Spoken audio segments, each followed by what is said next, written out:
সাবেক সেনাপ্রধান আজিজ আহমেদ ও সাবেক আইজিপি বেনজির আহমেদ আওয়ামী লীগের কেউ নন বলে মন্তব্য করেছেন আওয়ামী লীগের সাধারণ সম্পাদক এবং সড়ক পরিবহন ও সেতুমন্ত্রী ওবায়দুল কাদের।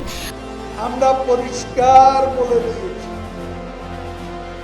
বেনজির আমাদের দলের লোক।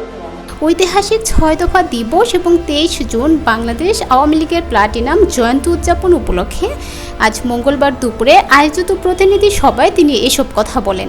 প্রধানমন্ত্রী শেখ হাসিনার সততা নিয়ে প্রশ্ন তোলার কোনো অবকাশ নেই উল্লেখ করে সেতুমন্ত্রী বলেন, আমরা পরিষ্কার বলে দিয়েছি বেনজির আমাদের দলের লোক নয়। সিনিয়রিটি মেধা নিয়ে সে আইজিপি হয়েছে, আজিজও আমাদের দলের লোক নয়। সেনাপ্রধান হয়েছে তার যোগ্যতায়, তার সিনিয়রিটি নিয়ে, আমরা তাদের বানাইনি।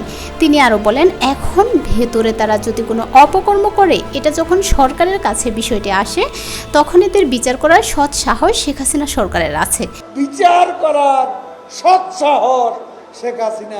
বিএনপি দুর্বৃত্তের জন্মদাতা উল্লেখ করে আওয়ামী লীগের সাধারণ সম্পাদক বলেন, আপনাদের সময় কেউ শাস্তি পায়নি, আপনাদের দলের নেতা নিজেই দুর্নীতিবাজ। আমরা সিঙ্গাপুর থেকে তারেক কোকর পাচার করা অর্থের একটা অংশ আনতে পেরেছি। FBI ঢাকা এসে সাক্ষ্য দিয়ে গেছে তারেকের দুর্নীতির বিরুদ্ধে। সেই তারেককে ভালো মানুষ সাজাতে এসেছেন।